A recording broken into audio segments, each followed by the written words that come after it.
Hello friends, आप सभी को हमारे यूट्यूब चैनल पर स्वागत है। तो जैसा कि आप सभी को स्क्रीन पर देख ही रहा है, हम आपको टॉप 50 पॉलिटी के क्वेश्चंस कराने वाले हैं, जो कि आपके प्रीवियस ईयर एग्जाम्स में आपके लगातार 20 वर्षों से जो लगातार पॉलिटी से संबंधित क्वेश्चंस पूछे जा रहे हैं, घुमा फिरा के कैसे भी पूछे जा रहे हैं, उन सभी को हमने वन लाइनर में इंक्लूड किया है। और ये आपके इतने इंपॉर्टेंट क्वेश्चन हैं, ये आपके प्रत्येक स्टेट के जो एग्जाम्स हुए हैं उसमें जो आपके पॉलिटी से संबंधित क्वेश्चन पूछे गए हैं, उन सभी क्वेश्चनों को हमने इकट्ठा किया है और 1000 क्वेश्चनों की आपकी पॉलिटी की कुछ सीरीज़ बनी है। तो इसमें हम डेली आपको टॉप 50 क्वेश्चंस कराएंगे, डेली 50 क्वेश्चन की सीरीज़ चलेगी आपकी।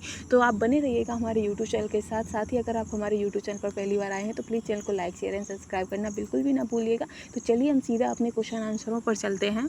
हमारा जो पहला क्वेश्चन है वो है कि भारतीय संविधान का जनक किसे कहा जाता है। तो भारतीय संविधान के जो जनक हैं वो भीमराव अंबेडकर को कहा जाता है। ठीक है। इसके बाद है कि संविधान की कुंजी या आत्मा किसे कहते हैं। तो संविधान की कुंजी या आत्मा प्रस्तावना को कहा जाता है। ठीक है। फिर है कि संविधान के किस संशोधन को लघु संविधान कहा जाता है। तो संविधान का जो 42वां संविधान संशोधन है उसे लघु संविधान भी कहा जाता है। ठीक है। इसके बाद है कि अनुच्छेद 1 में भारत को क्या बताया गया है। तो अनुच्छेद 1 में भारत को राज्यों का संघ बताया गया है। वर्तमान में मौलिक अधिकारों की संख्या कितनी है। तो वर्तमान में मौलिक अधिकारों की संख्या 6 है। राष्ट्रपति अगर अपना त्यागपत्र देना चाहे तो किसे देंगे। तो जो राष्ट्रपति होते हैं अगर वो अपना त्यागपत्र देना चाहते हैं तो उपराष्ट्रपति को त्यागपत्र देंगे। नेक्स्ट है कि भारतीय संविधान के स्थायी अध्यक्ष कौन थे। तो भारतीय संविधान के जो स्थायी अध्यक्ष हैं वो आपके राजेंद्र प्रसाद है। कौन है? राजेंद्र प्रसाद। वहीं अगर अस्थायी अध्यक्ष की बात करें तो सच्चिदानंद सिन्हा हो जाते हैं और ये दोनों ही जो हैं वो आपके बिहार के हैं। ठीक है। नेक्स्ट है कि अब तक हमारे देश में कितनी बार आपातकाल लग चुकी है। तो हमारे देश में अभी तक 3 बार आपातकाल लगाई गई है। और कब कब? तो 1962, 1971 और 1975 में आपातकाल लग चुका है। ठीक है। फिर है कि संविधान सभा की प्रथम बैठक कब हुई थी। तो संविधान सभा की जो प्रथम बैठक है वो 9 दिसंबर 1946 को हुई थी। ठीक है। फिर आगे है आपका नेक्स्ट क्वेश्चन क्या था कि संसद के 3 अंग कौन कौन से हैं। तो संसद के जो 3 अंग हैं वो आपकी राज्यसभा, लोकसभा और राष्ट्रपति हैं। ठीक है। फिर है कि शून्यकाल का समय कब से कब तक होता है। तो दोपहर 12 बजे से लेकर 1 बजे तक का जो टाइमिंग होता है 1 घंटे का, वो आपका शून्यकाल होता है। ठीक है। इसके बाद है कि विश्व में किस देश का संविधान सबसे बड़ा और लिखित है। तो जो सबसे बड़ा और लिखित संविधान हमारे देश यानी कि भारत का ही है। ठीक है।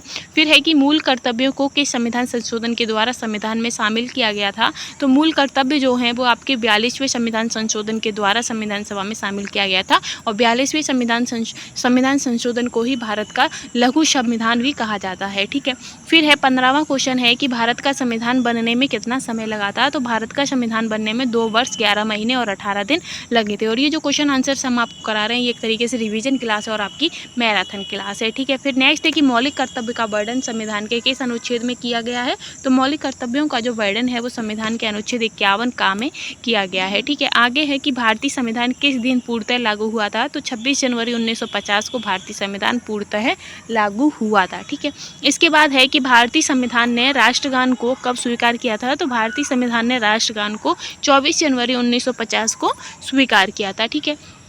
आगे है कि 19वां क्वेश्चन है कि संपत्ति के अधिकार को किस संशोधन के द्वारा मौलिक अधिकार से हटा दिया गया था। तो संपत्ति के अधिकार को जो मौलिक अधिकार से हटाया गया है वो 44वां संविधान संशोधन 1778 को हटाया गया था। ठीक है। आगे है 20वां क्वेश्चन कि मूल अधिकारों का रक्षक किसे कहा जाता है। तो सर्वोच्च न्यायालय और उच्च न्यायालय दोनों को ही मूल अधिकारों का रक्षक कहा जाता है। तीनों सेनाओं का सेनापति कौन होता है। तो राष्ट्रपति होते हैं। ठीक है।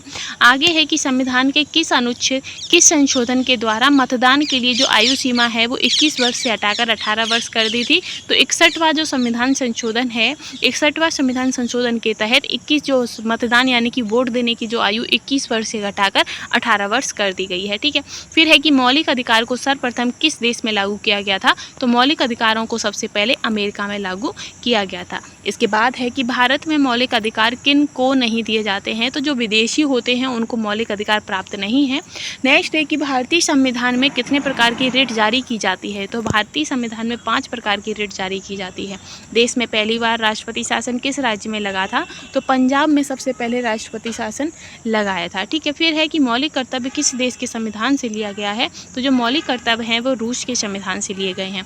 फिर है कि भीमराव अम्बेडकर ने संविधान की आत्मा किसे कहा है। तो संवैधानिक उपचारों के अधिकारों को भीमराव अम्बेडकर ने संविधान की आत्मा कहा है। ठीक है।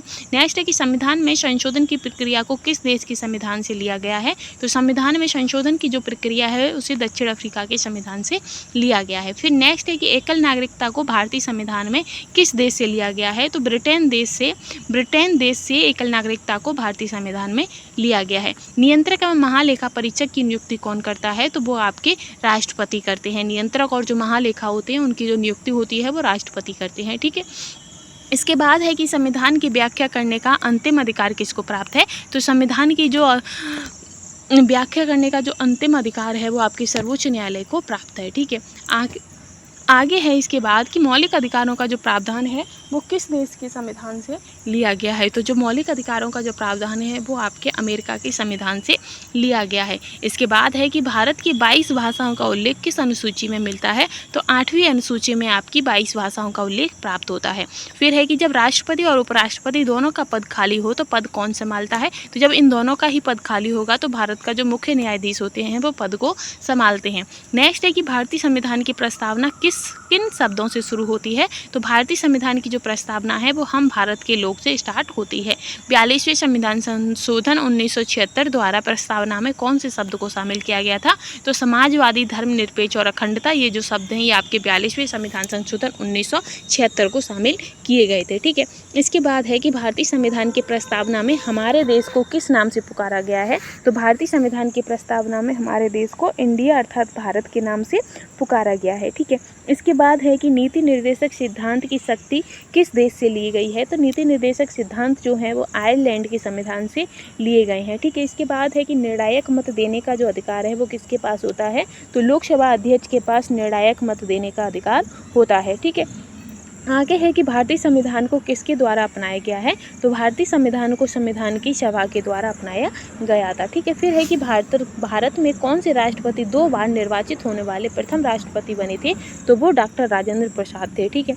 आगे है कि मूल संविधान में कितने अनुच्छेद हैं? तो हमारा जो मूल संविधान था जब बनकर तैयार हुआ था तो उस टाइम पे 395 अनुच्छेद थे और वर्तमान में आपके 444 से प्लस आपके अनुच्छेद हैं और 12 अनुसूचियाँ हैं और 25 भाग हैं। ठीक है। आगे है कि अनुच्छेद को भारतीय संविधान की आत्मा कहा जाता है। तो अनुच्छेद 32 को भारतीय संविधान की आत्मा कहा जाता है। ठीक है। इसके बाद है कि प्रधानमंत्री पद से त्यागपत्र देने वाले पहले प्रधानमंत्री कौन थे? तो वो आपके मोरारजी देसाई थे जो प्रधानमंत्री की पद से त्यागपत्र देने वाले प्रधानमंत्री थे। ठीक है। फिर है कि कोई भी व्यक्ति किसी भी सदन के सदस्य बने बिना अपने पद पर कितने दिन तक रह सकता है? तो यदि कोई व्यक्ति ऐसा है जो अपना सदन का सदस्य नहीं और फिर भी वो अपने पद पर रहना चाहता है तो वो 6 महीने से ज़्यादा नहीं रह सकता है। ठीक है। इसके बाद है कि भारतीय संविधान की प्रारूप समिति के अध्यक्ष कौन है? तो भारतीय संविधान की प्रारूप समिति की जो अध्यक्ष है वो डॉक्टर भीमराव अंबेडकर हैं। इसके बाद है कि संसद के किस सदन को भंग नहीं किया जा सकता है? तो जो राज्यसभा होता है तो राज्यसभा के जो सदन है उसको कोई भी भंग नहीं कर सकता है क्योंकि ये एक स्थायी सदन होता है। नेक्स्ट है कि राष्ट्रपति आपातकाल में कौन सा अनुच्छेद स्थगित नहीं होता है?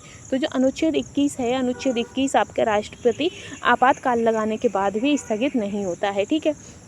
इसके बाद है कि लोकसभा की कार्रवाई चलाने के लिए कुल सदस्यों की संख्या कितनी होनी चाहिए? तो लोकसभा की कार्रवाई चलाने के लिए कुल सदस्यों की जो संख्या है वो 1/10 का उपस्थित होना बहुत ही ज़्यादा इम्पोर्टेंट है, यानी कि 55 सदस्यों का होना इम्पोर्टेंट है। तो ये जो आज के आपके टॉप 50 क्वेश्चंस थे संविधान के वो हमने कंप्लीट कर लिए हैं। नेक्स्ट वीडियो में फिर हम आपको 50 क्वेश्चन कराएंगे डेली। और अगर आपको हमारी वीडियो पसंद आई हो तो प्लीज़ चैनल को लाइक शेयर सपोर्ट जरूर करिएगा। और ये आपकी रिवीजन क्लास है। ठीक है। तो आज के लिए बस इतना ही। Thanks for watching.